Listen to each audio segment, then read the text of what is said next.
राजीव गांधी ने कहा था कि दिल्ली से 1 रुपया चलता है तो गरीब तक सिर्फ 15 पैसे पहुंचते हैं। उन 85 पैसे पर कौन पंजा मार रहा था, ये सबको पता था। लेकिन 2014 में सरकार में आते ही प्रधानमंत्री श्री नरेंद्र मोदी जी ने तकनीक के माध्यम से उस पंजे को हमेशा के लिए खत्म कर दिया।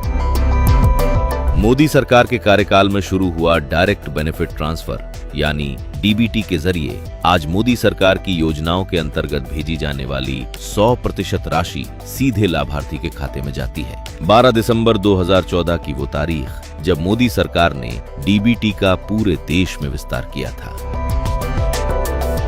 जहां पुरानी सरकारें गरीब के हक का 1 रुपया भी बिचौलियों से नहीं बचा पा रही थीं, वही मोदी जी के दूरदर्शी विजन ने मात्र 10 सालों में तकनीक की मदद से 3.5 लाख करोड़ रुपए से ज्यादा की चोरी रोकी है।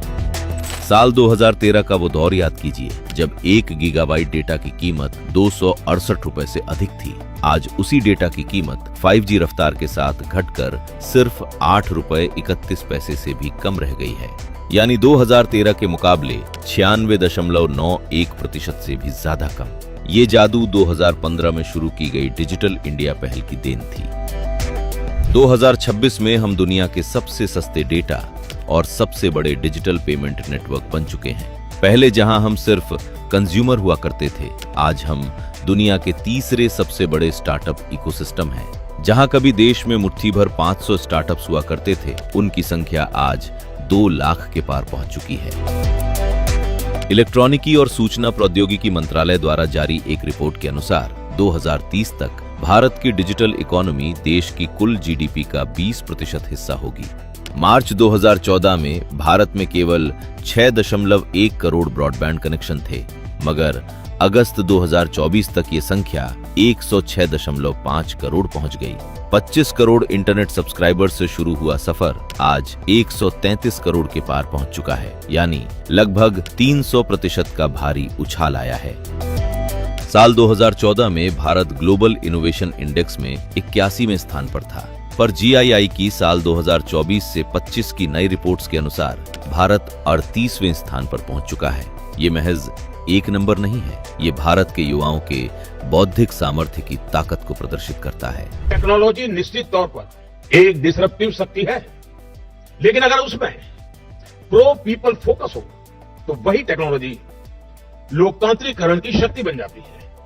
हमने देखा है कि कैसे यूपीआई ने डिजिटल पेमेंट्स में क्रांति ला दी। जून 2025 में आए यूपीआई के आंकड़ों ने पूरी दुनिया का ध्यान भारत की तरफ खींच लिया है, जहां 18.39 बिलियन यूपीआई ट्रांजैक्शन के माध्यम से 24 लाख करोड़ रुपए का लेन देन हुआ।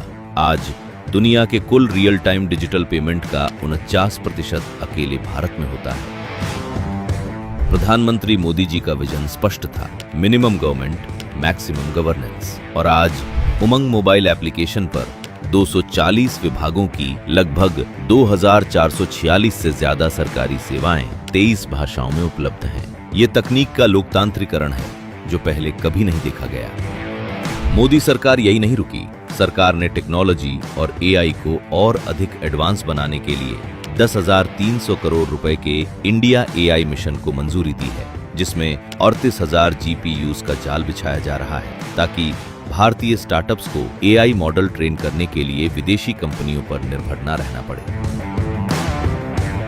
इसके साथ ही भाषिनी जैसे एआई टूल्स के जरिए 22 भारतीय भाषाओं में रियल टाइम अनुवाद मुमकिन हो रहा है। आप जानते हैं कि भारत के 90% लैपटॉप और सर्वर में इस्तेमाल होने वाली चिप्स आज तक भारत के बाहर बनती थी, लेकिन आज भारत अपने 76,000 करोड़ रुपए के सेमीकंडक्टर मिशन के साथ इस खेल को बदल चुका है। सेमीकंडक्टर मिशन 2.0 के लिए साल 2026-27 में 40,000 करोड़ का बड़ा बजट रखा गया है, जिससे इसे और गति मिलेगी। अगले कुछ सालों में भारत चिप मैन्युफैक्चरिंग का ग्लोबल हब बनने की ओर अग्रसर है, जहां 2014 में हम अपनी जरूरत का 100% इंपोर्ट करते थे, आज हम अपना मेक इन इंडिया चिप्स बना रहे हैं।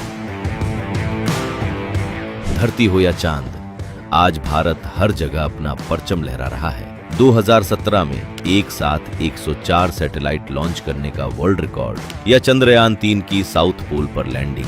भारत अब स्पेस के मैदान में भी सुपर पावर है। ये आंकड़े गवाह है कि भारत अब रुकने वाला नहीं है। प्रधानमंत्री मोदी जी के नेतृत्व में ये सरकार किसी राजनीतिक फायदे के लिए नहीं, बल्कि स्वार्थ से ऊपर उठकर दुनिया से कदम मिलाकर भारत के भविष्य को सुरक्षित करने के लिए काम कर रही है। चाहे वो सेमीकंडक्टर मिशन हो या 6G विजन, मोदी सरकार का लक्ष्य एक ही है, 2047 में भारत को विकसित बनाना।